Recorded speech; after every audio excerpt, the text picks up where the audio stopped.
பா பாமுகம் பாட்டிவிலன் தமிழ் வானிலூடா குறவுகளை நினைவருவது மகரந்த சிதறல் தோப்படு நவஜோதி ஜோரட்டம் அவர்கள் வணக்கம் பாருங்கள். வணக்கம். இப்ப தெரியல வாணி.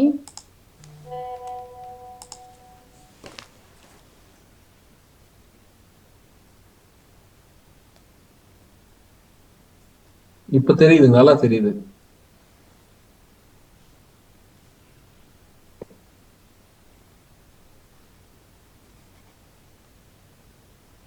தெரியுதா? தெரியுதுங்க.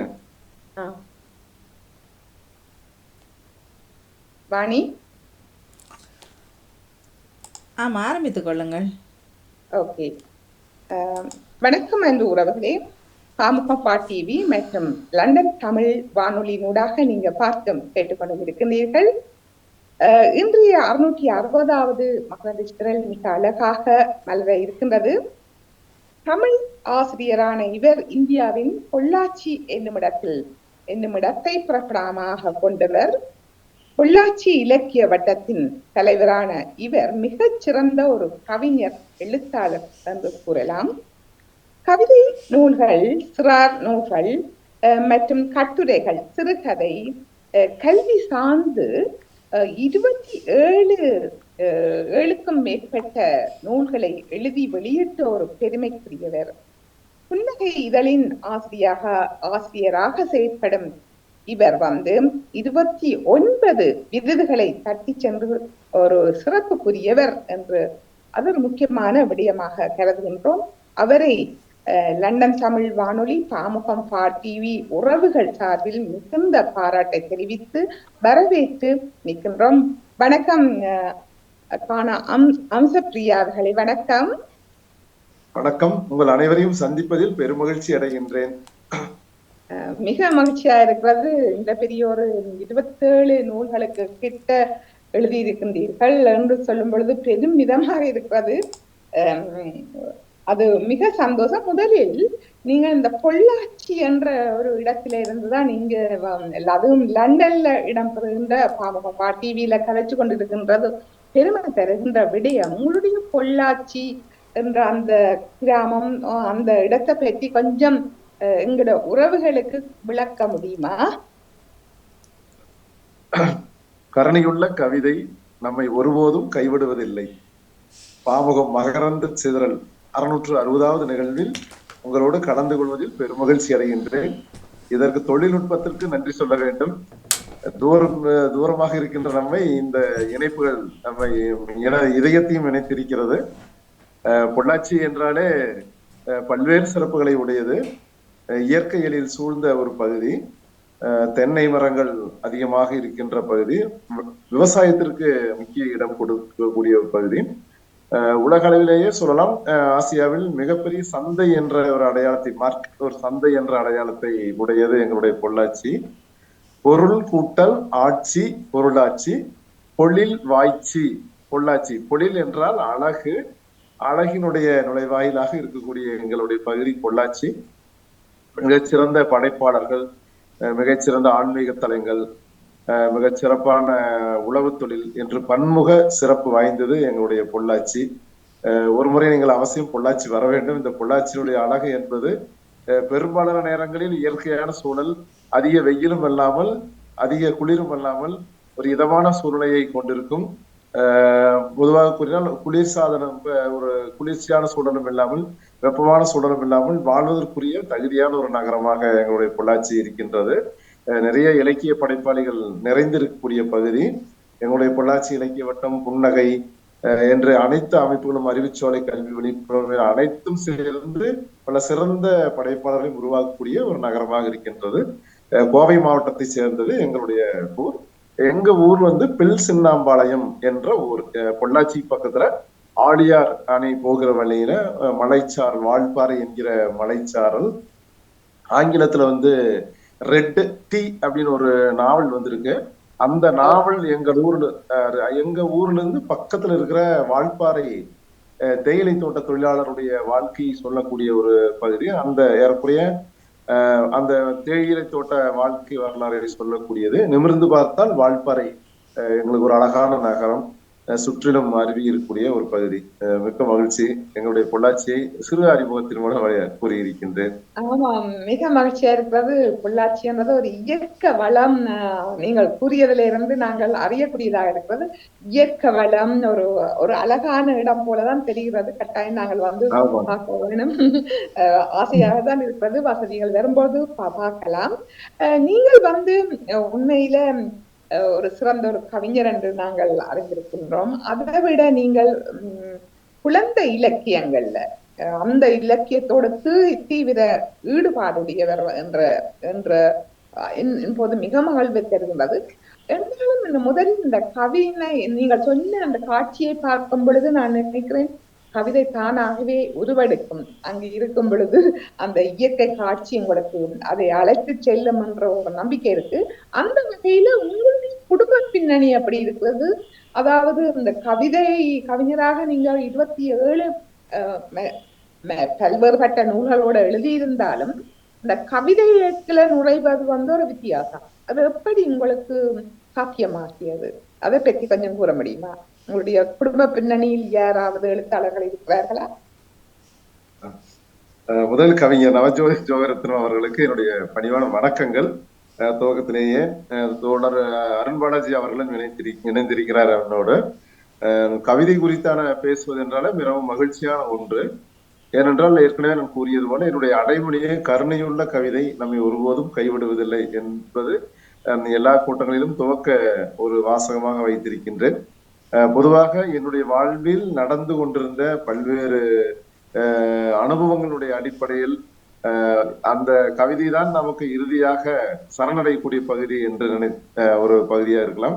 அப்படி என்னை ஆற்றுப்படுத்தக்கூடிய ஒரு இடமாக கவிதை இருந்தது. ஏறக்குறைய என்னுடைய 17 வயதிலிருந்து இந்த கவிதைகளோடு தொடர்ந்து பயணித்துக் கொண்டே இருக்கிறேன். எல்லா சமயங்களிலும் எனக்கு உற்ற துணையாக இருப்பது கவிதை ஒன்று என்றால் மிக இல்லை. ஏனென்றால் அனைத்து பகுதிகளிலும் எனக்கான ஆலோசனை காட்டக்கூடிய இடமாக, என்னை ஆற்றுப்படுத்தக்கூடிய இடமாக, என்னை வழிகாட்டக்கூடிய இடமாக கவிதை ஒன்று இருக்கிறது. இது வந்து பொழுதுபோக்குக்காக எடுத்துக்கொண்ட ஒரு வடிவம் அல்ல. என்னோடு இணைந்திருக்கின்ற தோழமையாக இருக்கின்ற ஒரு வடிவமாகத்தான் இந்த கவிதையை நான் நினைத்திருக்கிறேன். அதனால்தான் இவ்வளவு காலத்திற்கும் கவிதையில் நிலைத்திருக்க முடிகிறது. என்னோடு பயணித்தவர்கள் எல்லோரும் வேறு வேறு தடங்களில் நகர்ந்தால் கூட என்னால் கவிதையை விட்டு நகர முடியாது. சிறுகதை, நாவல், எந்த வடிவத்துக்குள்ள பரவலாக நாம் சென்றால் கூட ஆனால் கவிதையிலிருந்து நம்ம ஒருபோதும் பிரிக்க முடியாது அப்படிங்கிறதுதான் உண்மை. எங்களுடைய குடும்பத்துல வேறு யாரும் கவிஞர்களாகவோ படைப்பாளிகளோ கிடையாது. ஆனால் என்னுடைய அம்மா வந்து நிறைய பக்தி பாடல்களை சொல்லி தருவாங்க. எங்களுக்கு விவசாய குடும்பமா இருக்கிறதுனால காட்டு வேலை, தோட்ட வேலைகளுக்கெல்லாம் போவோம். அப்ப அம்மாவோட இணைந்து அவங்களோட சனி ஞாயிறு விடுமுறை நாட்கள்ல அம்மாவோட இணைஞ்சு இருக்கக்கூடிய வாய்ப்பு இருக்கும். அப்ப அம்மா வந்து நிறைய விஷயங்களை சொல்லுவாங்க. அந்த பக்தி பாடல் வந்து ராகத்தோட என்னை பாட சொல்லி தருவாங்க. என் அப்பா வந்து சின்ன சின்ன புத்தகங்கள் வாங்கி வச்சிருந்தாங்க. ஆனா அவரோட இருந்த காலம் ரொம்ப குறைவுதான். அம்மாவோட இருந்த காலம் தான் ரொம்ப அதிகம். அவங்களுடைய ஆளுமையில தான் என்னுடைய வாழ்க்கையினுடைய சிறப்பா போயிட்டு இருக்கு. அவங்க ஏறக்குறைய ஒருவேளை அவங்க கதை சொன்னதோ அல்லது அவங்களுடைய இந்த மாதிரி என்னை தயார்படுத்தியதோ இருந்திருக்கலாம். எந்த இடமும் அறுதிட்டு சொல்றது கடினம். ஆனா நண்பர்கள் வந்து நூலகத்தை அறிமுகப்படுத்திய பின்பு, வேறு வேறு இதழ்களை அறிமுகப்படுத்திய பின்பு கவிதைக்குள் ஆழமாக செல்ல முடிந்தது. துவக்க காலத்திலிருந்தே நான் வந்து நவீன கவிதை வடிவத்திற்குள்ள பயணம் செய்து கொண்டேன். வாசிக்கிற கவிதைகளை உட்பட, எழுதக்கூடிய தொன்மை உட்பட மற்றவர்களிடமிருந்து நாம் வேறுபட்ட வகையில் இருக்க வேண்டும் என்கிற அடிப்படையில் நான் நகர்ந்து விட்டேன். ஏனென்றால் கவிதை என்பதே உங்களுக்கும் எங்களுக்கும் வேறு வேறான அனுபவங்களுடையது. ஒருவருக்கு தரக்கூடிய அனுபவம் என்பது வேறு, இன்னொருவருக்கு தரக்கூடிய அனுபவம் என்பது வேறு. 2 வரியில வேறு வேறு அனுபவங்களை தரக்கூடியதாக இருக்கும். ஆக குடும்ப பின்னணி என்பது ஒரு சுருக்கமான பின்னணி தான். நூலகத்திற்கு சென்று படித்து பிறகு நான் தயாரானதுதான் அதிகம். என்னிடம் செய்தி இருக்கிறது, அந்த செய்தி எந்த வடிவத்தில் கொண்டு வர வேண்டும் என்பதை அடையாளம் காட்டுவதற்கு பல புத்தகங்கள் துணையாக இருந்தது. அப்படிதான் கவிதைக்குள் நுழைந்ததாக என்னுடைய நினைவில் வருகிறது. ஆமாம், மிக மகிழ்ச்சியா இருக்கிறது. எப்படியும் அந்த வீட்டுல இருந்துதான் எந்த ஒரு பிறக்கிறது இல்லையா, எல்லாமே எழுத்திருவாங்களோ என்னவோ பிறக்கிறது. அந்த வகையில அந்த வீட்டு சூழல், அப்ப உங்களுடைய அம்மாவை சொன்னது மிகவும் சிறப்பான விடயம். ஏனென்றா அவர்கிட்ட கதை கேட்டுதான் நாங்கள் எல்லோரும் வளர்ந்திருப்போம். மற்றது நூலகம், அது ஒரு முக்கியமான விடயம். எத்தனையோ பெரிய அறிஞர்கள், பெரிய எழுத்தாளர்கள், பெரிய கவிஞர்கள் எல்லாம் இந்த நூலகத்துல படித்துத்தான் அவர்கள் தங்களை மேம்படுத்தி கொண்டார்கள் என்றது நீங்க கூறுவது சாத்தியமானது. மற்றது அருண் பாலாஜியை பற்றி கூறியிருந்தீர்கள். அவருக்கு முதற்கண் நான் நன்றியை கூற வேண்டும். அவர்தான் உங்களை அறிமுகப்படுத்தியிருந்தார். அவரை சில ஆண்டுகளுக்கு முதல் நேர்காணல் செய்திருந்ததும் இப்பொழுது ஞாபகத்துக்கு வருகிறது. உண்மையாக அவர் உங்களை பற்றிய சொன்ன இதை நான் பிரமித்து விட்டேன் என்றால், ஒரு நண்பனை பற்றி இவ்வளவு அழகாக கூறுகின்றார் என்று இதன் மிக சந்தோஷப்பட்டேன். அடுத்து உங்களுடைய புன்னகை என்ற ஒரு பத்திரிகை ஆசிரியராக செயல்பட்டு கொண்டு வருகின்றீர்கள் இல்லையா?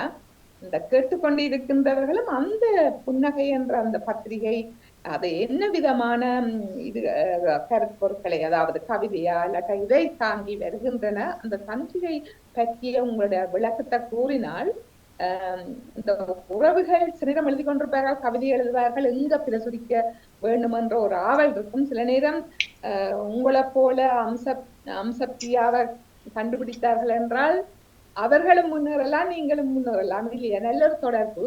அந்த வகையில அந்த புன்னகை என்ற அந்த இதழை பற்றி முக்கியமாக நம்மளுக்கு இருப்பார். அதை கூறி நாங்கள் தொடரலாம். புன்னகை இதழ் துவங்கியதற்கான காரணம் சட்டென்று சிந்தித்து பார்க்கிற பொழுது பல்வேறு நினைவுகள் மேலே அலை போல எழுந்து வருகின்றது. நான் ஏறக்குறைய சிறு பத்திரிகைகள் மூலமாக தான் என்னுடைய வாசிப்பு தளம் துவங்கியது.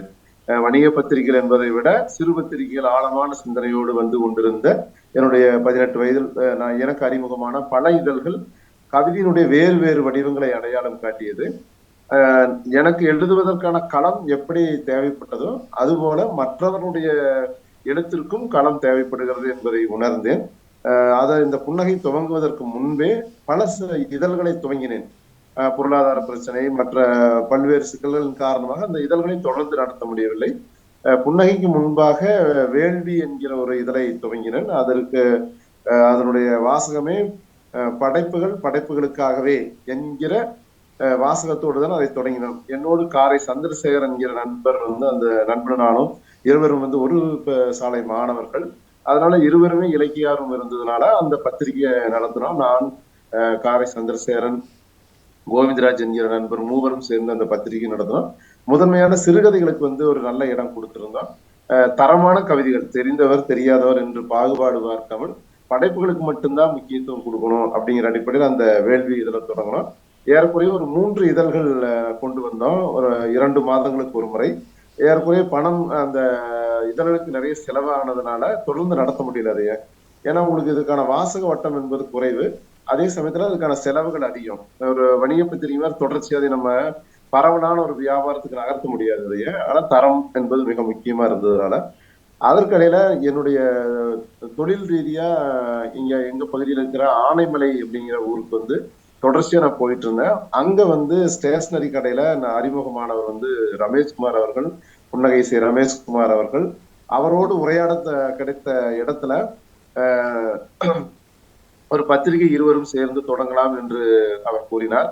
ஆனா கூட எனக்கு பழைய அனுபவங்கள் வந்து அதுல இருந்து கொஞ்சம் துவங்குவதற்கு தயக்கமாக இருந்தது. தொடர்ந்து 2 பேர் பேசி ஒரு வகையா துவங்கினோம். அன்றைய காலகட்டத்தில் ஏறக்குறைய 25 ஆண்டு காலம் ஆகிவிட்டது. ₹1 துவங்கினோம் அந்த இதழை. குறைந்து ஒரே ₹1 லாபம் என்பதில்லாமல் நட்டம் வந்தால் குறைந்த அளவில் சமாளித்துக் கொள்ளலாம் என்று ₹1 ஆரம்பித்தோம். முதல் இதழ் காதல் சிறப்பதலாக ஆரம்பித்தோம். 1000 பிரதிகள் என்பது ஒரு வாரத்தில் விற்று தீர்ந்து விட்டது. பிறகு மறுபடியும் மறு அச்சில் மறுபடியும் பிரதிகள் கொண்டு வந்தோம். அந்த பகுதியில் மிகவும் பரவலான வரவேற்பை பெற்றது. அதனுடைய நோக்கம் இளம் படைப்பாளிகளை உருவாக்குவதும் ஏற்கனவே எழுதி கொண்டிருக்கிற படைப்பாளிகளை இளம் படைப்பாளிகளுக்கு அறிமுகப்படுத்துவது என்ற அடிப்படையில் அதனுடைய வடிவமைப்பை நாங்கள் மாற்றிக்கொண்டோம். அதாவது சிறப்பாக எழுதி கொண்டிருப்பவர்களை அறிமுகப்படுத்துவதன் வழியாக இப்படித்தான் கவிதைகளை எழுத வேண்டும் என்று இளம் படைப்பாளிகளுக்கு நாம் அடையாளப்படுத்துகிறோம். பிறகு புன்னகையினுடைய தொடர்ச்சியான செயல்பாட்டுல ஏற்கனவே எழுதி கொண்டிருந்து விட்டு ஏதோ ஒரு காரணத்தால் கொஞ்சம் அந்த காலத்தில் இருந்து விலகி இருப்பவர்களை மீண்டும் இந்த கவிதையினுடைய பக்கம் ஈர்ப்பதற்காக சில சிறப்பு முயற்சிகளை எடுத்துக்கொண்டோம். அந்த வகையில் சில கவிஞர்களுக்கு சிறப்பிதழ் கொண்டு வந்தோம். ஒரே இதழில் ஒரு 10 கவிதைகள் 15 கவிதைகள் ஒரேவருடைய கவிதைகளை வெளியிடுவது, மற்ற கவிஞர்களுடைய கவிதைகளை வெளியிடுவது என்று அதனுடைய வடிவமைப்பை நாங்கள் மாற்றிக்கொண்டோம். அதன் வழியாக பல படைப்பாளிகள் வெளி உலகத்தில் மீண்டும் தங்களுடைய படைப்புகள் வழியாக இந்த கவிதை உலகத்திற்கு தங்களை தயார் செய்து கொண்டார்கள். பிறகு நன்றாக எழுதி கொண்டிருப்பவர்களுக்கும் ஒரு களம் அமைத்து நவீன கவிதையினுடைய வடிவம் இப்படித்தான் இருக்க வேண்டும் என்று இளம் படைப்பாளிகளுக்கு அடையாளம் காட்டுவதனுடைய முயற்சியாக சிலருடைய சிறப்புதல் கொண்டு வந்தோம். இன்றைக்கு மிக முக்கியமாக கவிதை தளத்தில் இயங்கிக் கொண்டிருக்கின்ற இளங்கோ கிருஷ்ணன், கதிர் பாரதி, சூரிய நிலா, நிலாரசியன் என்று பல படைப்பாளிகளுடைய சிறந்த கவிதைகளை தேர்ந்தெடுத்து அவர்களுக்கு என்று ஒரு சிறப்புதல் தயாரித்து கொடுத்தோம். அது நல்ல வரவேற்பை பெற்றது. இடையில் சற்று பொருளாதார தடைகள் இருந்தால் கூட மெதுவாக இந்த கவிதை பயணத்தை ஒருபோதும் நிறுத்திவிடக் கூடாது என்று இன்றைக்கு 100 ரூபாயில் ஒரு கவிதை படைப்பு எப்படி இருக்க வேண்டும் இந்த பாத்தீங்கன்னா இந்த ஒரு புன்னகை, இது முழுக்க பாத்தீங்கன்னா கெட்டியா நாட்டுடன் கவிதை தொகுப்பு எப்படி இருக்க வேண்டுமோ அதே போலவே ஒரு இதழை அவர்கள் பத்திரப்படுத்தி வைத்துக் கொள்ள வேண்டும். எப்பொழுதானாலும் அந்த இதழ் அவருடைய அலமாரியில் இருக்க வேண்டும். எடுத்து எப்பொழுது வேண்டுமானாலும் அவங்க படித்துக் கொள்ளலாம் என்கிற அடிப்படையில் இந்த இதழை நாங்கள் தயார் செய்திருக்கிறோம். இது ஒரு வகை. இரண்டாவதாக புன்னகையின் வழியாக அடுத்த கட்ட முயற்சி என்ன செய்தோம் என்றால் இளம் படைப்பாளிகளுடைய தொகுப்புகளை கொண்டு வருவது. நான் எழுத ஆரம்பித்த காலத்தில் அவ்வளவு எளிதாக ஒரு தொகுப்பை கொண்டு வர முடிந்ததில்லை. என்னுடைய தொகுப்பு ஏறக்குறைய 1990 பரிசு பெற்று கையெழுத்து பிரதியில், பிறகு அச்சுக்கு வரும்போது பல ஆண்டுகள் ஆகிவிட்டது.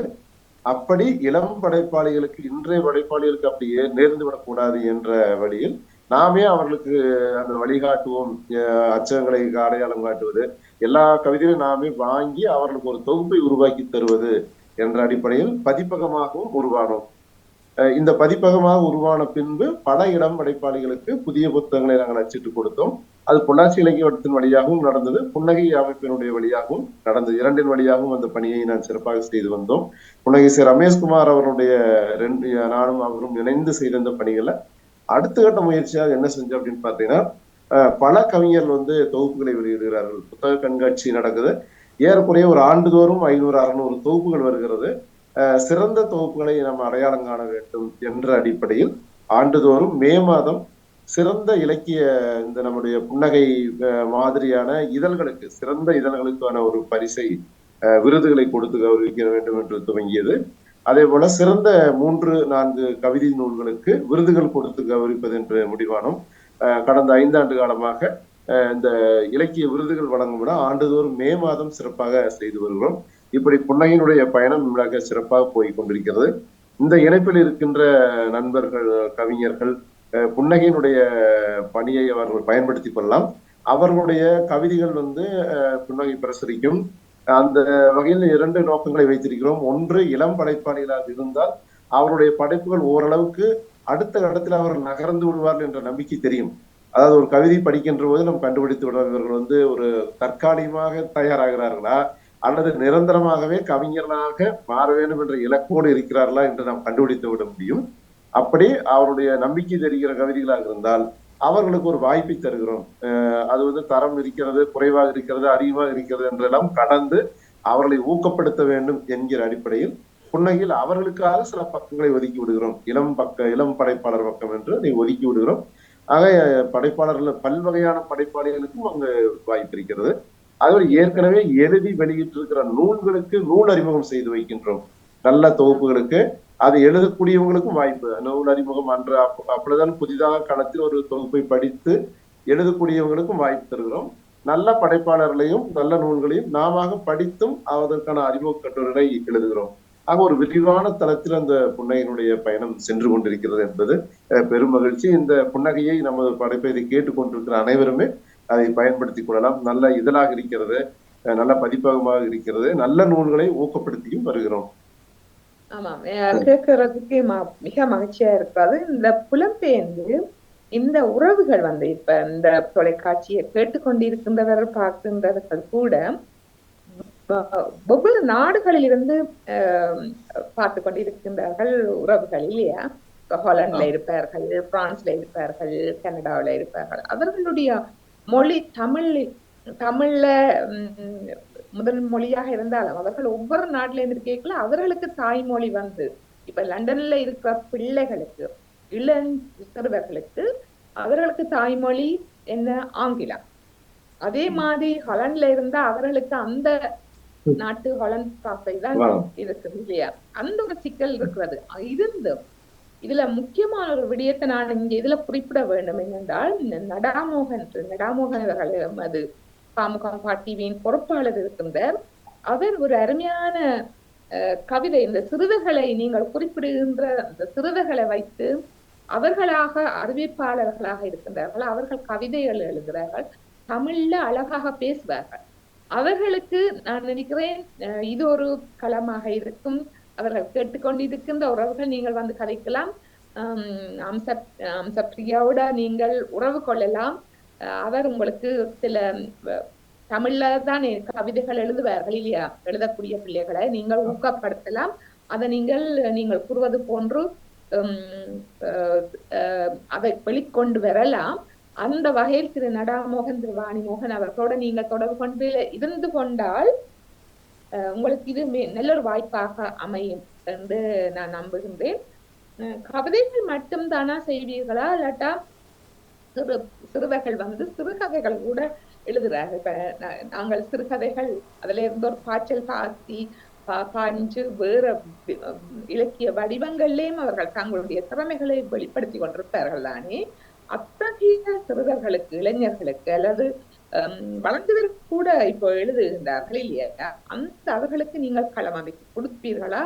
அது பற்றி உங்களுடைய பார்வை என்ன? அதை எப்படி செய்வீர்களான்றத உறவுகளுக்கு சொன்னா அவர்களுக்கு கேட்டு உங்களோட தொடர்பு கொள்வார்கள் நினைக்கின்றேன். இளம் படைப்பாளிகள் எந்த தளத்தில் இயங்கினாலும், அவர்கள் சிறுகதைகளில் இயங்கலாம், அல்லது சிறார் இலக்கியத்துடைய கட்டுரைகள் அல்லது அனுபவங்கள், பத்தி எழுத்து என்று எந்த தளத்தில் அவர்கள் எழுதி கொண்டிருந்தாலும், எழுதுவதற்கான முயற்சி அல்லது ஆர்வம் இருந்தால் கூட அவர்களை நாம் வந்து சரியான வழியில் பயிற்சிகள் கொடுக்கிறோம். கவிதை பட்டறை என்று தொடர்ந்து கல்லூரிகளுக்கு சென்று நான் பயிற்சி அளிக்கின்றேன். அந்த பயிற்சியில் இளம் படைப்பாளிகள் பலரை நாம் உருவாக்குகிறோம். அதாவது வந்து அவர்களுடைய ஆர்வம் குறைந்த அளவில் இருந்தால் கூட நமது பயிற்சிக்கு பிறகு அவர்கள் அந்த சொற்களை செப்பனிடுதல், வரிகளை செப்பனிடுதல், பிறகு எந்த வடிவத்தில் அந்த படைப்புகளை கொடுக்க வேண்டும், அது யாரை நோக்கி எழுதப்படுகிறதோ அவர்களுக்கு அது சென்று சேர்கிற வழியில அதை எப்படி நல்ல படைப்பாக உருவாக்கி விட முடியும் என்று எல்லா தளங்களிலும் அவர்களுக்கான பயிற்சியும் கொடுத்து வருகிறோம். வாய்ப்பு இருக்கிற போது இணையவழி பயிற்சியையும் அவர்களுக்கு நாம் வழங்கலாம். ஒரு படைப்பை அவர்கள் எழுதிய கவிதைகளை அவர்கள் படித்து காட்டும் போது அந்த கவிதையில் என்ன மாதிரியான மாற்றங்கள் தேவைப்படுகிறது, அல்லது வந்து வேறு தளத்தில் அவர்களை எப்படி நகர்த்திவிட முடியும், வேறு எந்த வகையில் படைப்புகள் இருந்தால் சிறப்பாக இருக்கும் என்பது குறித்து நல்ல ஒரு பயிற்சியை நாம் கொடுக்க முடியும். நேரில் வரும்போது ஏதாவது ஒரு வாய்ப்பு வருகிற போதும் அவர்களுக்கான அந்த பயிற்சி முகாம்களை நடத்த முடியும். இங்கு கவிதை பட்டறை, சிறுகதை பட்டறை என்று தொடர்ந்து நான் பயிற்சி அளித்து வருகிறேன். நண்பர்களும் இணைந்து அந்த பயிற்சியோடு இணைந்து பலரும் பயிற்சி பெற்று வருகிறார்கள். இங்கு இருக்கின்ற பல கல்லூரிகளுக்கு நான் சென்று பயிற்சி அளித்து வருகிறேன். கவிதை பட்டறை குறித்து பயிற்சி அளித்து வருகிறேன். அதே போல சிறுகதைகளை எப்படி எழுதுவது என்று பயிற்சி அளித்து வருகிறோம். அதே போல சிறார் முகாம்களையும் நடத்துகிறோம். சிறுவர்களுக்கான சிறார் இலக்கியம் குறித்து அவர்களுக்கு சில கருத்துக்களை பாடல் வடிவில் எப்படி கொடுப்பது, இப்போ ரைம்ஸ் என்பது வேறு, அதே மாதிரி ராகத்தோடு பாடுகிற பாடல் என்பது வேறு, கவிதை என்பது வேறு. இப்படி பல்வேறு இடங்கள் இருக்கக்கூடிய சின்ன சின்ன வேற்றுமைகளை அல்லது சின்ன சின்ன வேறுபாடுகளை உணர்த்தி எந்த இடத்துல அவர்களுக்கு ஆர்வம் இருக்கிறதோ அந்த இடத்துல அவர்களை நகர்த்துவதற்கும் பயிற்சி கொடுக்கின்றோம். இதை அவர்கள் பயன்படுத்திக் கொள்ளலாம். இது ஒரு நல்ல ஒரு பாலமாக அமையும் என்று நான் நம்புகின்றேன். அதுக்கு வாழ்த்துக்கள் கூறுகின்றேன். ஏனென்றால் திரு நடாமோகன் தற்பொழுது இல்ல, வாணிமோகன் அதுக்கு பதில் சொன்னாலும் பரவாயில்லை. நீங்கள் சில நேரம் அவரோட தொடர்பு கொண்டு ஒரு வசதியான நாட்களில் அவரோட சேர்ந்து இந்த சிறார்களை இணைத்து நீங்கள் செய்யலாம். ஆனா எனக்கு என்ன ஒரு கேள்வி இப்ப வருகிறது, இப்ப தொழில்நுட்பங்கள் நிறைந்து பல்வேறு வழிகளில் இப்ப நூலுருவம் சிலதான் கவிதைகளையோ அவர்கள் பார்க்க வேண்டும் என்று ஆவல் இல்லாமலுக்கு உங்களுக்கு தெரிந்தானே இப்ப தொழில்நுட்பம் வழங்கி வாட்ஸ்அப் பல்வேறு ஊடகங்கள் இருக்கின்றது. அந்த வகையில இந்த கவிஞர்களை எப்படி அவர்கள் அதிலேயே எழுதி போட்டு போடுறார்கள் இல்லையா? கொஞ்சம் வளர்ந்தவர்கள் இப்போ வேற வேற இதுகள் அந்த தொழில்நுட்பத்தை பற்றி உங்களுக்கு தெரிஞ்ச கூடுதலா தெரிஞ்சுமன்றபடியா நான் கூட சொல்ல தேவையில்லை. சிறுவர்களுக்கு எங்களை விட மிகவும் கூடுதலாக அந்த தொழில்நுட்பத்தை தெரியும் இல்லையா? அந்த வகையில அவர்கள் அதற்கு ஊடாகவே பல விடயங்களை பரிமாறுகின்ற தன்மை தற்காலத்தில் இருக்கின்றபடியால் இந்த நூல்களை அவர்கள் விரும்பி படிப்பார்களா, அதுக்கு டைம் இருக்குமா, எல்லாம் இப்ப வேற எத்தனையோ வழிவகைகள் இருக்கு. அதை பற்றி நீங்கள் எப்படி பார்க்குறீங்கள்? அந்த அந்த வகையில நீங்கள் அவர்களை சொன்னால்தான், ஏனண்டா அதுல உங்களுக்கு தெரியும் தானே, இப்ப சிறுவர்கள் ஒரு கையில ஒரு போனோடையே உலகத்தை கழிச்சு கொண்டிருப்பாரு, உலகத்தை சுத்தி வருவார்கள். அந்த விதத்துல உலகம் மாறிவிட்டது, மாற்றங்கள்லாம் நீ வரலாறு அந்த விதத்துல இப்ப எல்லாமே மாறிவிட்டது. அதை பற்றிய உங்களுடைய பார்வை என்ன? அறிவியல் காலந்தோறும் மாறிக்கொண்டே வருகிறது. நாமெல்லாம் படிக்கின்ற பொழுது அப்பொழுதுதான் பாக்கெட் ரேடியோ ஒன்று அறிமுகமானது. அப்ப எல்லாரும் என்ன சொன்னாங்க அப்படின்னா, இந்த ரேடியோ வந்து உட்பட எல்லாமே மாறிடும், இவங்க எல்லாம் திசை மாறி போயிருவாங்க அப்படின்னு சொன்னாங்க. அப்பவும் நம்ம எல்லாரும் இருந்தோம், எழுதிட்டு தான் இருந்தோம், படிச்சுட்டு இருந்தோம். அதற்கப்புறம் தொலைக்காட்சி அறிமுகமாச்சு. தொலைக்காட்சி காலத்திலயும் இனி தொலைக்காட்சி வந்து உட்பட கருப்பு வெள்ளை தான் அப்போ புதுசா அறிமுகமானது. இதற்கு பின்னாடி எல்லாரும் மாறிடுவாங்க அப்படின்னு சொன்னாங்க. அதற்கப்புறம் வண்ண தொலைக்காட்சி வந்தது, மாறிடுவாங்கன்னு சொன்னாங்க. எல்லா காலகட்டத்திலும் அறிவியல் என்பது தொடர்ந்து வளர்ந்து கொண்டே இருக்கும். அந்த மாற்றத்தை வந்து நாம் யாரும் தடுக்கவும் முடியாது. இனி அடுத்தடுத்த காலத்துல நான் நினைப்பது, இந்த மாதிரி ஒரு அலைபேசி கருவி இல்லாமலே நாம் எல்லோரும் பேசிக்கொள்ளக்கூடிய அளவுக்கு அது வந்துவிடும் என்று என்னுடைய கற்பனையில் வைத்திருக்கிறேன். ஆக அறிவியல் முன்னேற்றத்தை நாம் வந்து தடுக்க முடியாது. அதே சமயத்தில் நம்மை ஆற்றுப்படுத்தி வழிநடத்திய பெற்றோர்கள் இருந்தார்கள். நமக்கு உரிய மாமன், மச்சான், அக்கா, தங்கை என்று நாம் ஏதாவது ஒரு வழியில் திசை மாறி செல்கிற பொழுது நம்மை ஆற்றுப்படுத்தி சரியான வழியில் கொண்டு வருவதற்கு ஆட்கள் இருந்தார்கள். இன்றைக்கு என்ன சிக்கல் என்றால், பெற்றோர்களும் அந்த அலைபேசியும் கையுமாகவே இருக்கின்ற போது மாணவர் குழந்தைகளை சொல்லி எந்த ஒரு குற்றமே கிடையாது. நான் பல நேரங்களில் அந்த திருமண செல்கிற பொழுதோ பொது இடங்களுக்கு செல்கிற பொழுது பெற்றோர்கள் குழந்தைகளுக்கு சோறு ஊட்டு வருவது கூட அந்த அலைபேசியை வைத்துக் கொண்டுதான் அவர்கள் அதை சோறு ஊட்டுகிறார்கள், அதை வைத்துக் கொண்டுதான் பேசுகிறார்கள். இவர்கள் பேசுவதற்கு தடையாக இருப்பதாலேயே அவர்களிடம் செல்போனை கையில் கொடுத்து விட்டு அது வேடிக்கை பார்க்க, சில திரைப்படங்களை பார்ப்பது, ஏதோ குழந்தைகள் விளையாடுகிறார்கள் அவர்களுக்கு தெரிந்த வகையில. நம்முடைய பணி, அதாவது பெரியவர்களுடைய பணி, அது பெற்றோராக இருந்தாலும் சரியா, ஆசிரியர்களாக இருந்தாலும், இல்ல தெருவில் நாம் போகிற போது வேடிக்கை பார்த்து கொண்டு போகிற இடங்களா இருந்தாலும், அவர்களுக்கு சில விஷயங்களை நாம் உணர்த்த வேண்டியதாக இருக்கிறது. அப்படி உணர்த்துகிற போது அவர்கள் கோவப்படுவார்கள், நம் மீது வெறுப்பை காட்டுவார்கள், நம்மை ஒதுக்குவார்கள். அதை நாம் கண்டுகொள்ளக்கூடாது. சொல்ல வேண்டிய செய்தி நாம் சொல்லிக்கொண்டே இருக்க வேண்டும். இப்பொழுது ஊடகங்கள் வழியாக படிக்கக்கூடிய பழக்கம் என்பது மெதுவாக அதிகரித்து கொண்டே வருகிறது. எப்படி இருந்தாலும் அச்சு நூல்களினுடைய அந்த பலம் அல்லது அதனுடைய வீரியம் வந்து இப்படி வாட்ஸ்அப்ல படிக்கிற கவிதைகளிலோ முகநூல்ல படிக்கிற கவிதைகள்லயோ வருவதில்லை. ஒரு அச்சிட்ட கவிதை புத்தகத்துல ஒரு கவிதை படிக்கிற போது அது ஏற்படுத்துகிற தாக்கம் என்பது, நீங்க இணையதளங்கள்ல வரக்கூடிய பதிவுகளை படிக்கிற போது அந்த தாக்கம் வருவதில்லை. ஏனென்றால் ஒருவேளை நம்ம அதற்கான தயாராகாம கூட இருக்கலாம். இன்றைய தலைமுறையில் இருக்கக்கூடிய சிறுவர்களுக்கு பெற்றோர்கள் அதை தொடர்ந்து நம்ம கூறிக்கொண்டே இருக்க வேண்டும். வீடுதோறும் ஒரு நூலகத்தை ஆரம்பித்து விட்டால், வீட்டுல ஒரு நூலகம் இருக்க வேண்டும், கல்வி சாலைகளில் நூலகம் இருக்க வேண்டும், அச்சிட்ட புத்தகங்களை பற்றியான தொடர்ந்து அவர்களுக்கு எடுத்து எடுத்து சொல்லிக்கொண்டே இருக்க வேண்டும்.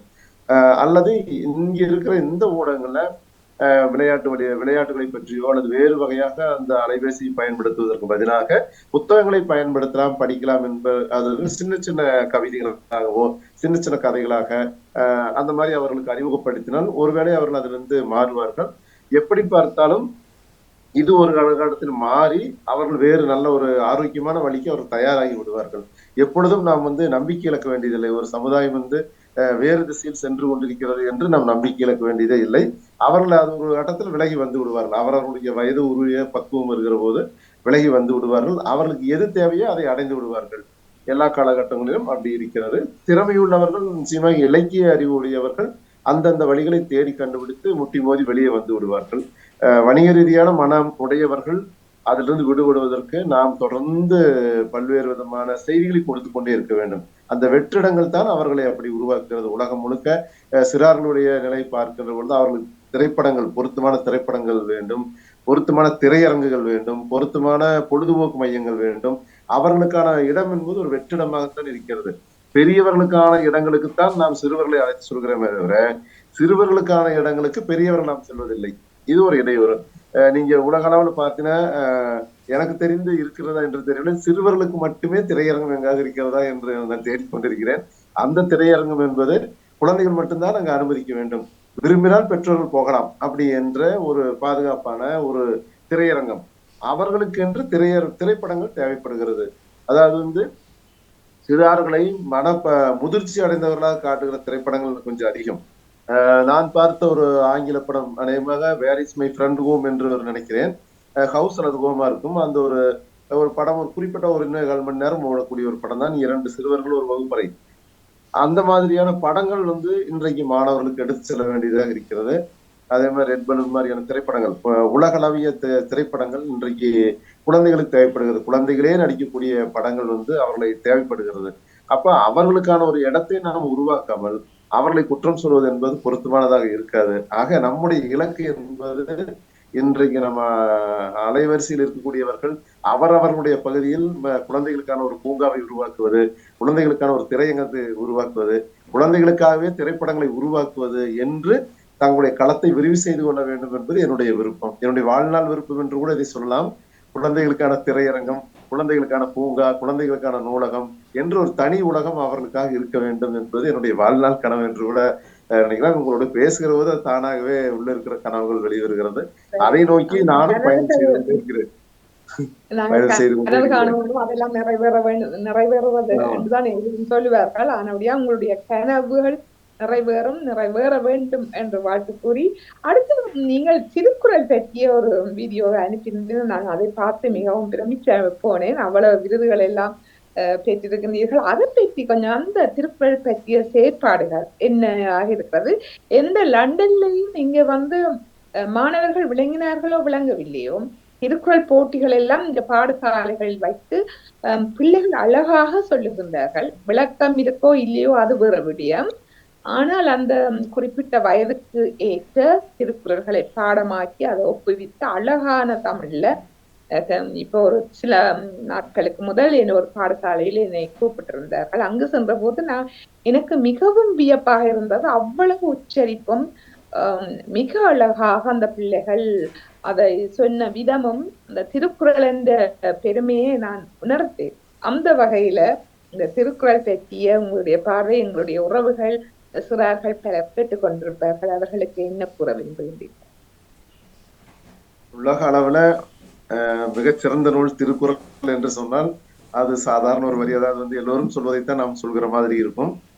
அந்த பள்ளிக்கூட பாடத்துல படித்த திருக்குறள் என்பது மதிப்பெண் வாங்குவதற்காகவே இருந்ததால் அவ்வளவு இருந்ததா என்று தெரியவில்லை. மதிப்பெண், அதுவும் குறிப்பாக தேர்வுகளில் துவங்கும் வார்த்தை கொடுத்து விட்டால் மாணவர்கள் எளிதாக எழுதி விடுவார்கள்.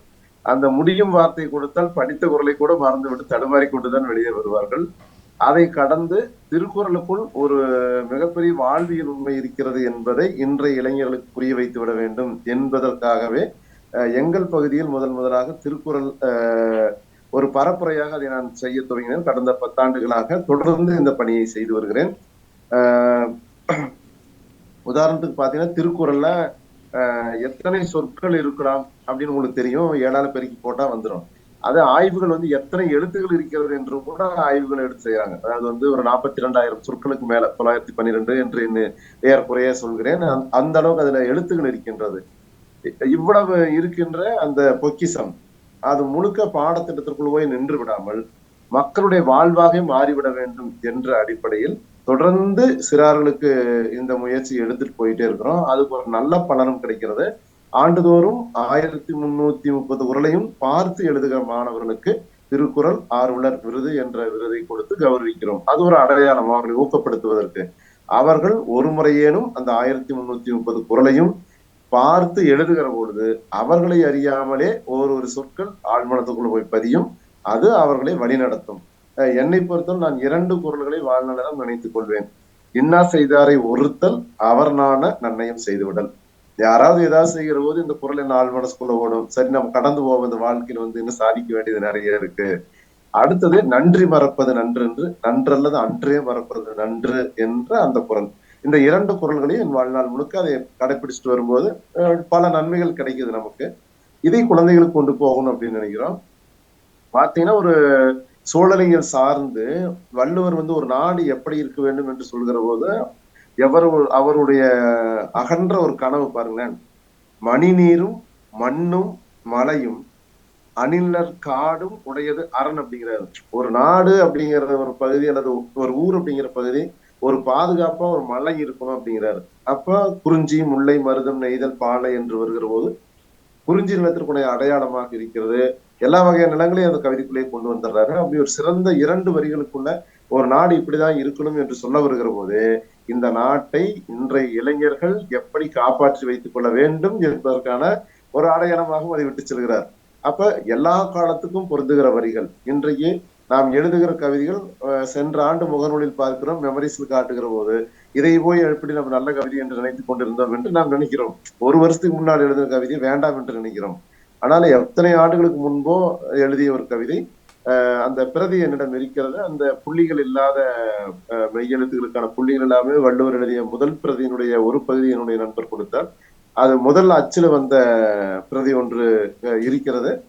வள்ளுவருடைய அந்த எழுத்து வடிவங்களே பார்க்கிற போது ரொம்ப ஈர்ப்பாக இருக்கிறது. அடுத்து பார்த்தீங்கன்னா குடும்ப வாழ்க்கை என்று வருகிற போது 2 வரிதான்.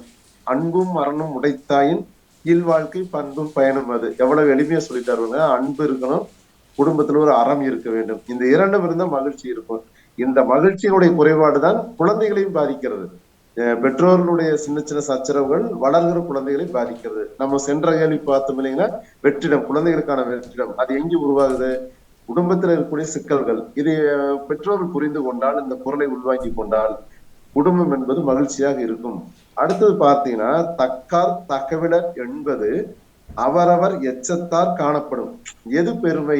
அவங்க நாம விட்டுட்டு போற குழந்தை செல்வங்கள், நாம் விட்டுட்டு போற இலக்கிய செல்வங்கள், நாம் விட்டுட்டு போற கொள்கை செல்வங்கள், இது இத்தனையும் தான் அடுத்தடுத்து நாம் யார் என்பதை அடையாளம் காட்டுகிறது. அப்ப இந்த குரல்கள் வழியாக இன்றைய தலைமுறைக்கு அவர்கள் அறிந்தோ அறியாமலோ திரும்ப திரும்ப திரும்ப திரும்ப ஆழ்மனசுக்குள் போகிற போது அவரை நல்ல வழிகாட்டும் என்று நான் நம்புகிறேன். ஒரு தந்தைக்கு என்ன கடமைன்னு வள்ளுவர் எல்லாற்றுக்கும் வள்ளுவர் சொல்லிடுறார். எப்பொழுதாவது எனக்கு ஏதாவது துக்கமோ துயரங்கள் வருகிற போது திருக்குறளை எடுத்து ஏதாவது ஒரு பக்கத்தை எடுத்து படிக்கிற போது அது நமக்கான ஒரு வழி அங்க வைத்திருக்கும். அது அவங்கவுங்க அது அனுபவத்தில் உணர்ந்தால்தான் தெரியும். அனுபவங்கள் தான் எல்லாவற்றையும் உணர்த்தும். வெளியிருந்து ஒன்றை சொல்கிற போது இப்படியெல்லாம் இருக்குமா என்று தெரியாது. ஆனா அவர்களுக்கு ஏதாவது ஒரு பிரச்சனையோ ஒன்று வருகிற போது திருக்குறளை ஏதாவது ஒரு பக்கத்தை எடுத்து படிக்கிற போது நிச்சயமாக அது அவர்களுக்கு ஒரு நல்ல வழிகாட்டும். அடுத்து வரும் பணியுமாம் என்றும் பெருமை, சிறுமை அணியுமாம் தன்னை வியந்து. எத்தனை பேர்த்து நம்ம பார்க்கிறோம். அவர்களுக்கெல்லாம் ஒரு அடையாளமாக இருக்கக்கூடிய ஒரு குரல். எப்பொருள் யார் யார் வாய் கேட்பினும் அப்பொருள் மெய்ப்பொருள் காண்பது. இப்படி சில குரல்களையே இவ்வளவு உண்மைகள் இருக்கும்போது 1330 குரலுக்குள்ள எவ்வளவு உண்மைகள் பொதிந்திருக்கும். இவ்வளவுப்பட்ட செல்வத்தை நம்ம விட்டுட்டு கூடாது. அடுத்த தலைமுறைக்கு எடுத்துட்டு போக வேண்டிய பொறுப்பு நமக்கு இருக்கு. ஆக அந்த மனப்பாடம் செய்ய வேண்டிய பகுதியை மனப்பாடம் செய்வதும் உணர்வதை உணர்வதும். இப்போ நான் நிறைய பார்த்தீங்கன்னா இந்த பகுதி பாருங்க, இந்த ஒரு திருக்குறள் உண்டியல் வச்சிருக்கிறோம். இது உண்டியல், திருக்குறள் உண்டியல். இதுல சேமிக்கிற பணத்தை உருவாக்குறோம். அந்த குழந்தைகளோட அந்த தினத்தனை கையில் கொடுத்துட்றோம். ஓராண்டுக்கு அந்த பணத்தை அவங்க சேமிக்க சொல்றோம். சேமிச்சு அவங்க என்ன புத்தகங்களை வாங்க சொல்லிக்கிறோம். அதுக்கு ஒரு பரிசு கொடுக்குறோம், நிறைய சேமிச்சிருக்கிறீங்க அப்படின்னு. அப்ப ஏதாவது ஒரு திருக்குறள் பென்சில் கொடுத்தோம். அதுக்கப்புறம் வீடுதோறும் திருக்குறள், எல்லா வீட்டுக்கும் ஒரு திருக்குறள் புத்தகம். அந்த மங்கள இசையோட கொண்டு போய் வீட்டுல ஏதாவது ஒரு குறளை சொல்லி அந்த புத்தகங்களை கொடுத்தோம். இப்படி எங்க ஊருக்குள்ள எல்லா வீடுகளுக்குள்ளும் திருக்குறள் இருக்கும். எங்களுடைய பில்சன்னாபாளையத்துல அதை ஒட்டி பல்வேறு கிராமங்கள்ல அங்க இருக்கக்கூடிய எல்லா கிராமங்களுக்கும் கொஞ்சம் கொஞ்சமா மெதுவா போயிட்டு இருக்கு.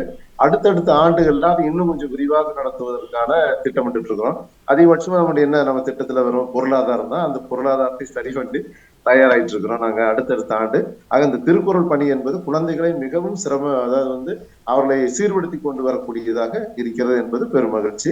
இந்த பணியை உங்களை போன்றவர்கள் பாராட்டுகிற போது இன்னும் அடுத்தடுத்த ஆண்டு இன்னும் சிறப்பாக செய்யணும் அப்படின்னு தோணும். அருண் பாலாஜி போன்றவர்கள் பக்கபலமாக இந்த செயலுக்கு இருக்கிறார்கள். அவர் பொதுவா நான் செய்யக்கூடிய சிறந்த காரியங்களுக்கு ஊக்கமளிப்பார். சொற்களால் கிடைக்கக்கூடிய ஊக்கமே மிகப்பெரியதுதான். நம்மை சுற்றி இருக்கக்கூடியவர்கள் இந்த மாதிரி இருக்கும்போது நாம் இன்னும் கொஞ்சம் கூடுதலான பலத்தோடு பணிகளை செய்ய ஆரம்பித்து விடுவோம். இது திருக்குறள் பேசிட்டோம், புன்னகை பேசிட்டோம், கவிதை குறித்து இன்னும் பேச வேண்டியது இருக்கு. அப்படியா? திருக்குறள் குறித்து இந்த இதுதான் இங்க புலம்பெயர்ந்து வாழ்கின்ற மக்களுக்கு நான் கூறியது போன்று இந்த மொழிதான் ஒரு பிரச்சனையாக இருக்கிறது. அவங்களுக்கு ஒவ்வொரு நாட்டிலையும் அவர்கள் தங்களுடைய வாழ்க்கைக்கு பாடசாலைகளில் போய் வேற மொழியில தானே அவர்கள் தாய்மொழி வேறையாகத்தான் இருக்கிறது. அப்ப அதுக்குள்ள நாங்கள் பிள்ளைகளை கஷ்டப்படுத்த கூடாது. அப்படியும் இருந்தும் சில பெற்றோர்கள் வெள்ளம் ஊக்கமாக அதை சொல்லி கொடுத்து பாடசாலைகளை கொண்டு சேர்க்கிறதுண்டா மிகப்பெரிய ஒரு பாராட்டு அந்த பெற்றோருக்கு தான் கூற வேண்டும். அவ்வளவு தூரம் மினக்கெடுகிறார்கள் இங்குள்ள பெற்றோர்கள். அதை நான் நேரடியாக கண்டபடியா நான் அவர்களை வாழ்த்த வேணும். ஏனென்றால் திரு நடாமோகனும் அந்த ஊடகத்துறையில அதற்கும் நான் விசேட நம்பிக்கை சொல்ல வேணும். அவர் குளத்த பிள்ளைகளுக்காக வேண்டிய தன்னுடைய நேரத்தை வாணிமோகனும் அவர்களும் இந்த ஊடகம் வந்து சிறுவர்களுக்கு முக்கியத்துவம் கொடுக்கின்ற ஒரு ஊடகம். மற்றது இந்த இங்க படைக்கின்ற படைப்பாளர்களை எல்லாம் வெளிக்கொண்டு வந்து வாரத்துக்கு ஒரு மிக தளமாக இருக்கின்றது இந்த ஊடகம் என்றதையும் நான் இந்த வேளையில அதை பதிவு செய்ய வேண்டும். மிக தற்போதைய படைப்பாளிகள் பற்றிய உங்களுடைய பார்வை என்ன? இந்த கவிஞர்களோ அதிகம் எல்லோரும் கவிதைகள் எழுதுகின்றார்கள். இப்பொழுது பார்த்தால் எல்லாரும் எழுதுகிறார். அது ஒரு மிக மிக வரவேற்க வேண்டிய ஒரு விடிய காலம்தான் அதுக்கு பதில் சொல்லும். பாரதியாற்ற கவிதை மாதிரியார் வெற்றி என்றாலும் அந்த எழுத்துல கவிதையை படைக்கின்ற ஒரு தன்மை இருக்கிறது மிகவும் ஒரு ஆரோக்கியமான விடயம். நீங்கள் இது அந்த தற்போதைய படைப்பாளிகள் பற்றியும் இந்த கவிதைகளை பற்றியே இன்னும் கூற வேண்டும் என்று சொல்லியிருந்தீர்கள். அதனை பற்றியும் கொஞ்சம் கூறி நாங்கள் நேரம் நெருங்குவதால் உறவுகளும் தங்களுடைய கருத்துக்களை கூற விரும்புவார்கள். அவர்களையும் அழைத்துக் கொண்டு நாங்கள் நிறைவு கொண்டு வரலாம். முதல்ல என்னுடைய ஒரு கவிதையை உங்களுக்கு நான் வாசிக்கின்றேன். அப்புறம் பிறகு அப்படியே ஒன்றாக நாம் சென்று விடலாம். ஒரு நீள் கவிதை. கவிதை என்றாலே அது குறித்தான இன்னொரு நீங்கள் இன்னும் ஒரு அமர்வில் முழுக்க முழுக்க கவிதை குறித்தே பேசுவதற்கு தயார் செய்யுங்கள். ஏன்னா அவ்வளவு செய்திகள் கவிதை குறித்தே இருக்கின்றது. சிறுமி அதிசியாவின் விடுமுறை கவிதையினுடைய தலைப்பு. விடுமுறையை தனக்கு பிடித்தமான களிமண்ணாக்கி 2 குதிரை பொம்மைகள் செய்கிறாள். ஒன்றில் அவளும் இன்னொன்றில் தோழியுமாக ஊரெல்லாம் சுற்றி வருகிறார்கள். குதிரையை பிறகு பறவைகளாக்கி ஆளுக்கொன்றில் அமர்ந்து தூரத்து மலையை பார்க்க மகிழ்ச்சியாக புறப்படுகிறார்கள். விடுமுறையை மதியத்துக்கு மேல் சற்று நேரம் வீட்டு தோட்டத்தில் வேலை செய்யுமாறு பணிக்கிறார்கள். அதுவும் கட்டளைக்கு உடன்பட்டு செடிகளுக்கு சேவகம் செய்கிறது. ஆற்றுக்கு விடுமுறையை அழைத்து செல்கிறாள். சில சொற்களை உச்சரித்து மீன்களாக மாற்றி தண்ணீரில் விடுகிறாள். நீந்தி கழிக்கும் அழகில் இந்த நாளை இனிதாக்குகிறாள். சற்று நேரம் கதை சொல்லுமாறு கெஞ்சுகிறாள். தான் யாரையெல்லாம் மகிழ்வித்தோம் என்று பிரியமாக கதை சொல்ல தொடங்குகிறது விடுமுறை. இரவாகிவிட்டது, போய் வரட்டுமாவென்று கெஞ்சு தொடங்குகிறது விடுமுறை. போகத்தான் வேண்டுமாவென கண்ணீர் நீரு ததும்ப நோக்குகிறாள். 2 அழுகைகளை கண்ணுற்றும் மனமிறங்காத இரவு இரக்கமற்று விடிய தொடங்குகிறது. இது குழந்தைகளுடைய மனநிலையை, இந்த விடுமுறையை எப்படி கொண்டாடுகிறார்கள், ஒரு கற்பனை உலகத்திற்குள்ள போகிற ஒரு கவிதை. அடுத்து பார்த்தீங்கன்னா எனக்கு ரொம்ப பொருத்தமான கவிதை. இங்க இருக்கிறவங்களுக்கு பல பேருக்கு என்ன நினைப்பாங்கன்னா, எல்லாரும் தயார் பண்ணிட்டு போவாங்க, மேடைக்கு போனவருக்கு பாட்டி மறந்துடுவாங்க. குழந்தைகளே நிறைய பெற்றோர்கள் மேடை ஏத்திடுவாங்க. நாடகம் சொல்லி கொடுத்துருப்பாங்க, நடனம் சொல்லி கொடுத்துருப்பாங்க. மேடையில் போய் அந்த குழந்தை செய்யறதை விட இவங்க பக்கத்துல நின்று நடனம் ஆடி பார்ப்பாங்க, பாட்டு பாடி எல்லாம் காட்டுவாங்க. குழந்தைகள் மறந்துடுவாங்க. அப்படி ஒரு கவிதை. மேடை ஏறிய சிறுமி அதிசியா பாட்டை பாதியில் மறந்து படபடத்து கீழிறங்கினாள். ஒரு குழந்தைக்கு பெரும் துரோகம் இழைத்து விட்டதான பாவனையில் மன்னிப்பு கேட்டபடி செல்ல நாய்க்குட்டி என பின்தொடர்கின்றன அத்தனை சொற்களும். 2 கவிதைகளும். அடுத்தது ஒரு கவிதை. எப்போது வேண்டுமானாலும் ஞானியாகலாம், இனி எப்போது மாறுவேன் குழந்தையாய்.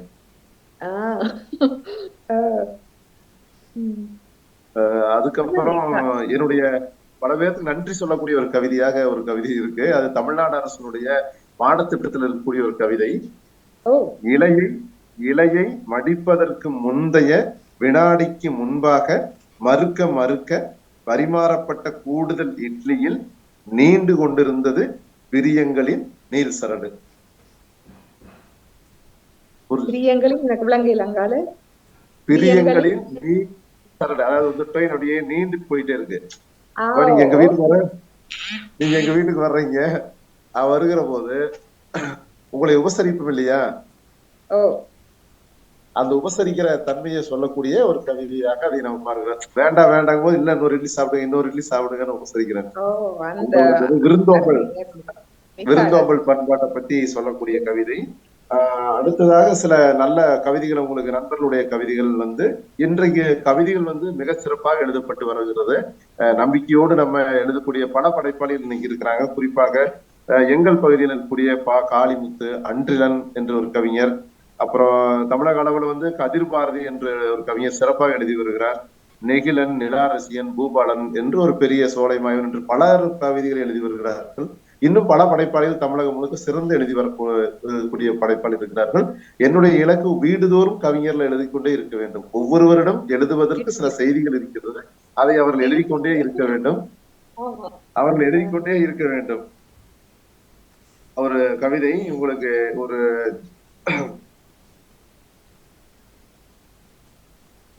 சக்தி ஜோதி என்ற ஒரு கவிஞர், உஷாராணி என்ற ஒரு கவிஞர், இந்த மாதிரி நிறைய பல கவிஞர்கள் வந்து தமிழகத்துல மிகச்சிறப்பாக எழுதி வரக்கூடிய கவிஞர்கள் இருக்கிறாங்க. ஒரு கவிதை உங்களுக்கு நான் ஒரு குழந்தைகளுக்கான ஒரு கவிதை பாத்தீங்கன்னா நல்ல ஒரு கவிதை இருக்கு. ரயில் விட்டு இறங்கி கூட்டத்தில் நடந்த போது இருபுறமும் விதவிதமாக பூவிற்ற குரல்களில் ஒன்று எவ்வளவு அழகா இருக்கு பாருமா மல்லி என்று சொல்லிக் கொண்டிருந்தது அடிக்கடி. வியாபாரியின் குரல் மாதிரியே இல்லை. இது முகுந்த நாகராஜன் அப்படிங்கிற கவிஞர் எழுதியது. முகுந்த நாகராஜ் வந்து ரொம்ப அற்புதமாக எழுதக்கூடிய அந்த மென்மையான விஷயங்களை எழுதக்கூடிய ஒரு நல்ல கவிஞர். எங்களுக்கு மிகவும் பிடித்தவர் கல்யாண்ஜி என்கிற கவிஞர் வந்து மிக சிறப்பாக எழுதக்கூடிய கவிஞர். நீங்க இணையத்தில் புதிதாக எழுதக்கூடியவர்கள் வந்து கல்யாண்ஜி, கலாபிரியா, பிரமராஜன், இன்குலாப் போன்றவருடைய கவிதைகளை தேடி படிக்கின்ற போது அடுத்த கட்டமாக அவருடைய படைப்பு அனுபவங்கள் வந்து விரிவடையும்.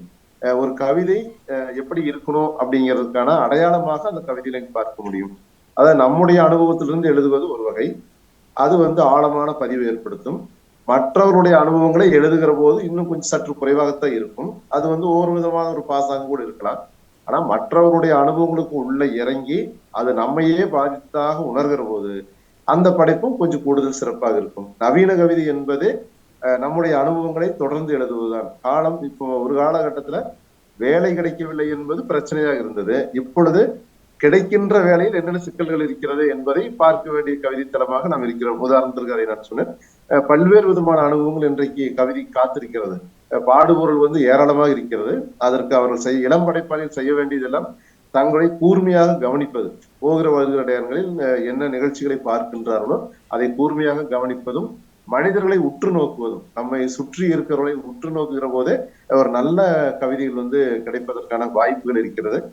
மிக சிறந்த கவிதைகள் வந்து இருக்கிறது. நான் ஒரு கவிதை படிக்கிறேன், ரொம்ப எளிமையான ஒரு கவிதை. தனது கன்று இறந்து போனதை நினைத்து புல் தின்னாமல் பசு, தனது குட்டி விற்கப்பட்டதை நினைத்து கத்துகிறது ஆடு, நோய்வாய்ப்பட்ட நாய் படுத்திருக்கிறது சோகத்தில், ஊடு கலைத்து தன் குஞ்சுகள் திருடப்படுவதை பார்த்து மார்பில் அடித்து கொண்டு புலம்புகிறது பறவை. பறவைகளுக்கும் விலங்குகளுக்கும் கூட வலி, வேதனை, கவலை உண்டு. ஆனால் அவை மனிதனை போல தற்கொலை செய்து கொள்வதில்லை. எவ்வளவு ஒரு நம்பிக்கை விடுகிற மாதிரி எழுதுறாரு பாருங்க. இத்தனை கவலைகள் இருக்குது. அப்ப வாழ்க்கை என்பது வாழ்வதற்காக ஒரு நம்பிக்கையே வாழ்நாள் பொறுக்க நம்ம கிட்ட இருக்க வேண்டியது வந்து நன்றி தான். நன்றியும் நம்பிக்கையும். வாழ்க்கை என்பது எல்லா காலகட்டங்களையும் நம்ம வாழ்வதற்காக தான். அந்த நம்பிக்கை இருந்தாலே போதும், வாழ்க்கை வந்து மிக சிறப்பாக இருக்கும். அதனால வந்து நம்ம எப்போ தொடர்ந்து மற்றவங்ககிட்ட வந்து சொல்லிட்டே இருக்கணும். நம்பிக்கை என்பதை பற்றி தான் நம்ம பேசிக்கிட்டே இருக்கணும் அப்படிங்கிறதுதான். மழை என்பதை பற்றி ஒரு கவிஞர் எழுதியிருக்காரு நம்ம ரமேஷ்குமார் அவர்கள்.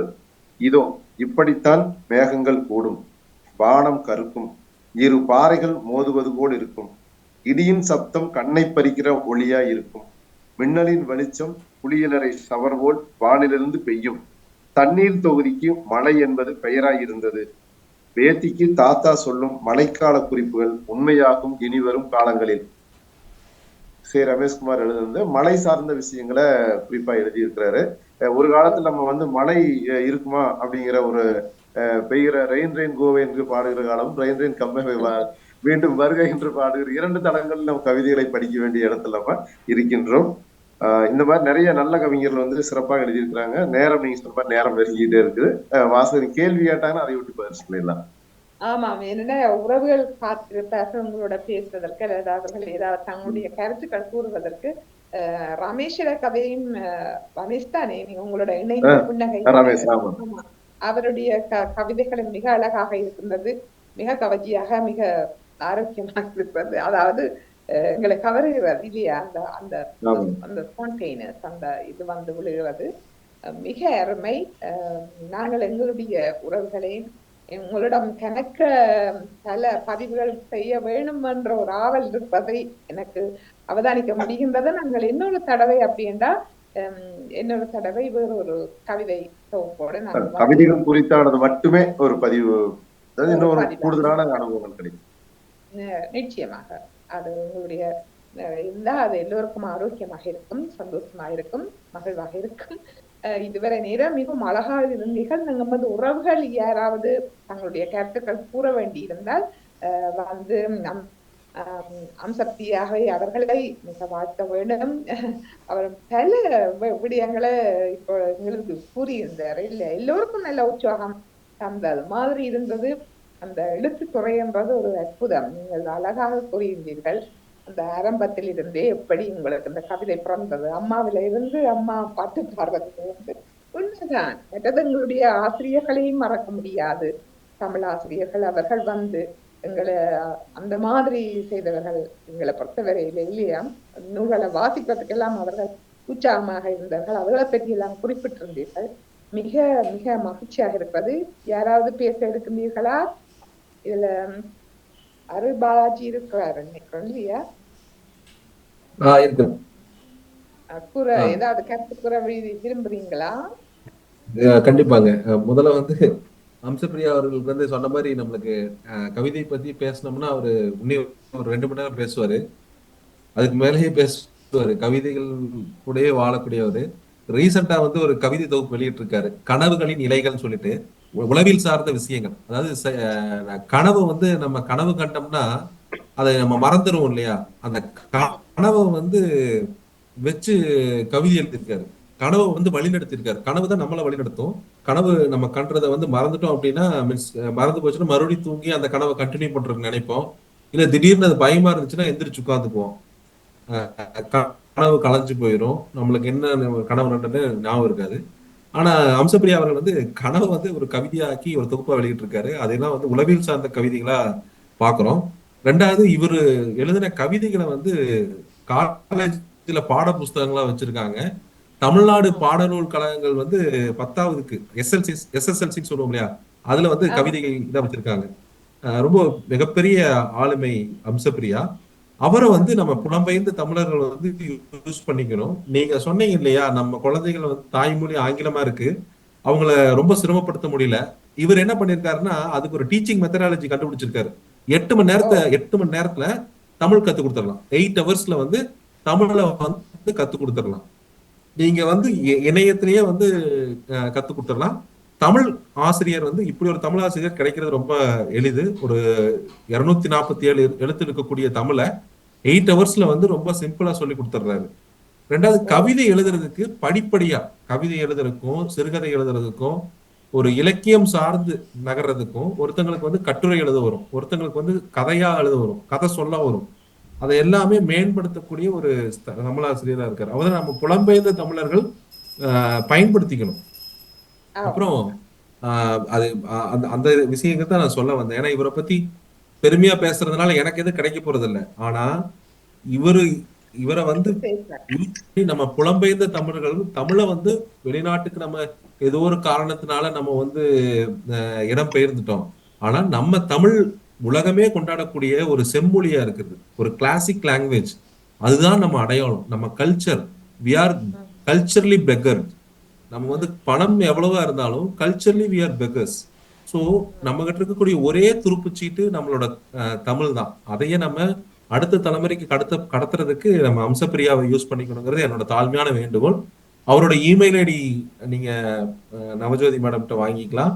புலம்பெயர்ந்த தமிழர்கள் தயவு செய்து இத மாதிரி இருக்கக்கூடிய தமிழ் ஆசிரியர்களை பயன்படுத்திக் கொள்ளலாம். நிச்சயமாக வாணிமோகனிடம் நாங்கள் அதை கூறி அவர் இப்பொழுது தன்னுடைய கருத்தை கூறுவார் எதிர்பார்க்கின்றேன். அப்பொழுது இதை கேட்டுக்கொண்டிருக்கின்ற உறவுகளும் எனக்கு இதுல தெரியாதபடியால் அது சாந்தினி அவர்கள் எல்லாம் வருகின்றவர்கள் கேட்டுக்கொண்டு இருப்பார்கள் என்று நான் கூறுகிறேன். பல நேயர்கள் நாங்கள் இப்பொழுது வாணிமோகனை கேட்கலாம். அவர் இணைப்பாளராக இன்று செயற்பட்டுக் கொண்டிருக்கின்றார் திரு நடாமோகனுடைய துணைவி. அவரிடம் கேட்கலாம் என்று நினைக்கின்றேன்.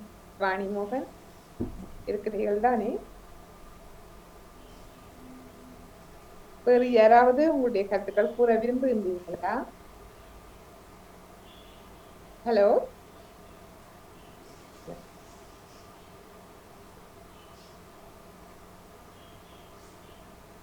சரி, நீங்கள் சொல்லுங்க.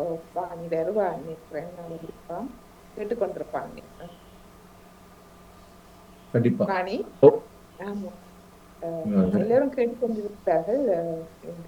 அருண்பாலாஜி அவர்கள் கூறியது போல தமிழை எளிமையாக கற்றுக்கொள்வதற்கான வழிமுறைகள் எளிமையான வழிமுறைகள் இருக்கிறது.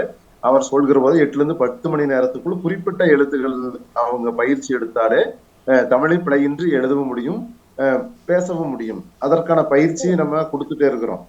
ஏன்னா அவங்க மொழி அவங்க தயாராகாம எழுதுகிற எழுத்தாளர் யாருக்காக எழுதுகிறார் என்ற ஒன்று இருக்கு. படிப்பதற்கு அடுத்த கட்ட தலைமுறை அவங்ககிட்ட இருக்கணும் இல்லையா? அப்ப அவர்களை உருவாக்கணும் அப்படின்னா எழுது படிக்கிறதுக்கு அவங்களை தயார்படுத்தணும். அந்த எழுதுப்படி தயார்படுத்துவதற்கான வழிமுறைகளை பயன்படுத்தி நம்ம அங்க கற்றுக் கொடுத்து கொண்டிருக்கிறோம். அது ஒரு வகையில சிறப்பா போயிட்டு இருக்கு. அடுத்த ஒரு கேள்வி, ஒரு கேள்வி உங்கள்கிட்ட கேட்கணும்னு நினைக்கிறேன் அம்சப்பிரியா அவர்களே. கவிதை எனக்கெல்லாம் என்னை கவிதையே எழுத தெரியாத நீங்க தான் எழுத வச்சீங்க. இப்ப கவிதை எழுத தெரியாதவங்க இருப்பாங்க இல்லையா? நீங்க சொன்னீங்க எல்லாத்தையும் நோக்கணும் அப்படின்னு சொல்லிட்டு, எப்படி தொடங்குறது? கவிதை எழுதுவது எப்படி? நம்ம இப்ப நான் பேசுறதே 2 வார்த்தை திருப்பி திருப்பி சொன்னேன்னா அது கவிதை ஆயிரும். இப்ப யாரும் சால்னிங்கிற இணைச்சிருக்காங்க, சாந்திங்கிற வச்சிருக்காங்க. சாந்தி, நீங்க வேணா கேள்வி கேட்கறதுனா கேளுங்க. வணக்கம். இனி உற்சாக வணக்கம் நவயோதி அக்காவுக்கும் இணைந்திருக்கிற விருந்தினர் அவர்களுக்கும். என்று இந்தியாவிலிருந்து ஒரு விருந்தினர் என்று சிறப்பித்து மகர்ந்த சிறுவர் நிகழ்ச்சியை சிறப்பித்துக் கொண்டிருக்கின்றார்.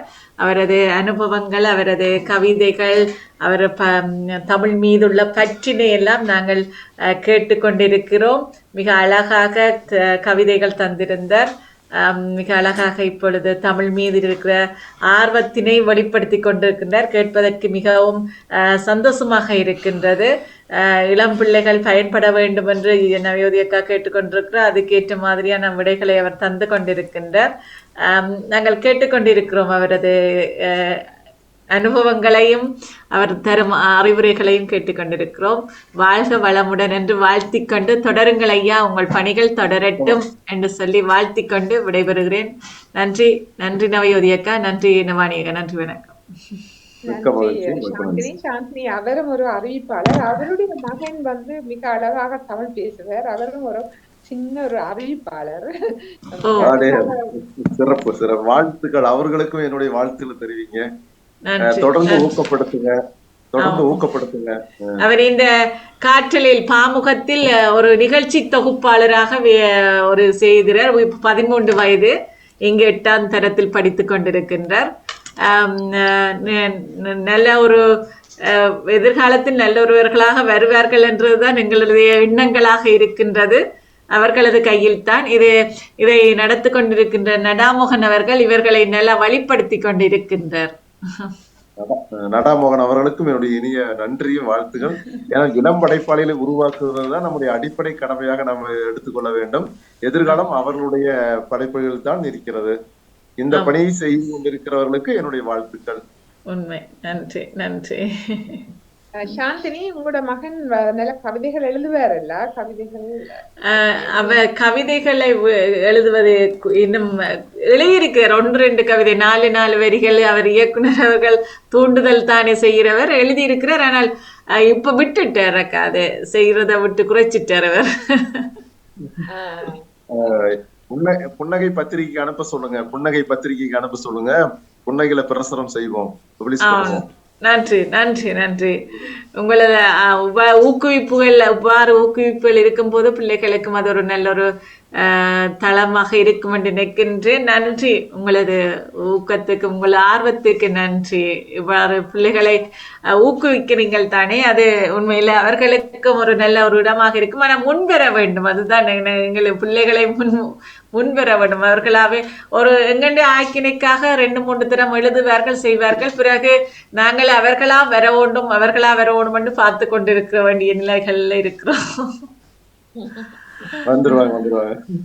அவங்க பாட புத்தகங்களோடு இருக்கிறதுனால அவங்க இந்த பகுதிக்கு வந்துருவாங்க. விரைவில் அவங்களும் நம்முடைய அனுபவங்களை பார்த்து எழுத்துக்கு தயாராயிருவாங்க. நம்பிக்கையோடு நம்ம காத்துருப்போம். இங்கே அவர்களுக்கு தமிழ் என்றது 3வது மொழி 4வது மொழியாகத்தான் இருக்கிறது அவர்களுக்கு. ஆனா வீட்டில் நாங்கள் கதைப்பது தமிழ் தான். எல்லோரும் நிகழ்ச்சிகள் செய்கிறார்கள் தமிழில் தான். நிகழ்ச்சி கதைப்பார்கள், நல்லா அடிச்சு பிடிச்சு ஒரு வாக்குவாதம் எல்லாம் செய்வார்கள். தமிழில் ஒரு தலைப்பு கொடுத்தால் உடனே அதை பற்றி கதைச்சு இதென்று செய்வார்கள். ஆனால் இங்க கல்வி மொழி 2 மொழிகள் இருப்பதனால் எங்களுக்கு டச் மொழியும் இங்கிலீஷ் மொழியும், அதை விட இன்னொரு மொழியும் இருக்கும். இவருக்கு மகன் பிரெஞ்சு எடுக்கிறார், 3வது மொழி. இப்ப 4வது மொழியாக தமிழ் போய்க்கின்றது. ஆனால் எங்களுடைய வாழ்க்கை மொழியாக தமிழ் தான் இருக்கின்றது. வாழ்த்துக்கள். நன்றி. நவியாதேக்கு. கவிதை போட்டி ஒன்று அறிவிச்சிருக்கிறேன் இந்த மாதம். ஒரு முறை நகுல் கதைப்பார். மகன் ஒரு கதைக்கு விடுறேன், இன்னொருக்க கதைங்க நகுல். வாங்க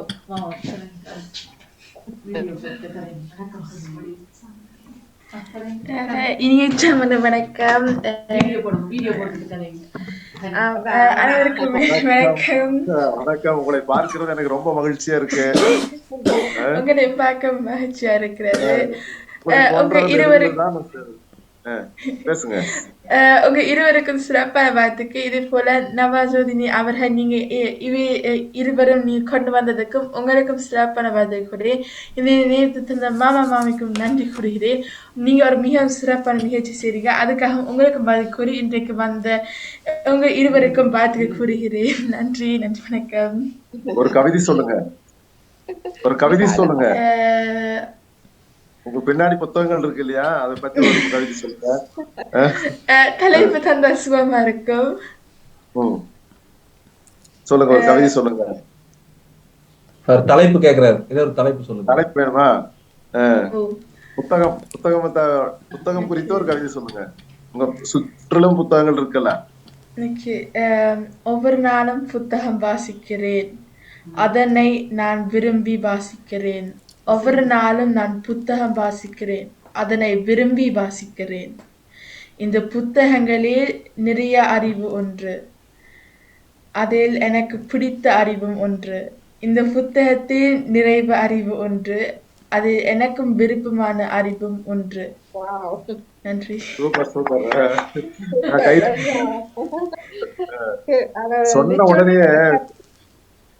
சொன்ன உடனே அந்த தலைப்பு தயாராயிட்டாரு. திறமை நிறைய இருக்கு உங்களுக்கு. வாழ்த்துக்கள், என்னுடைய வாழ்த்துக்கள். தொடர்ந்து எழுதுங்க, என்னோட தொடர்புல இருங்க. வெயில்ல வாங்க, நீங்க தொடர்ந்து வெயில்ல வாங்க, என்னோட பேசுவோம். அடுத்த சீக்கிரமா உங்களுடைய கவிதை தொகுப்பு ஒண்ணு தயார் பண்ணிடுவோம்.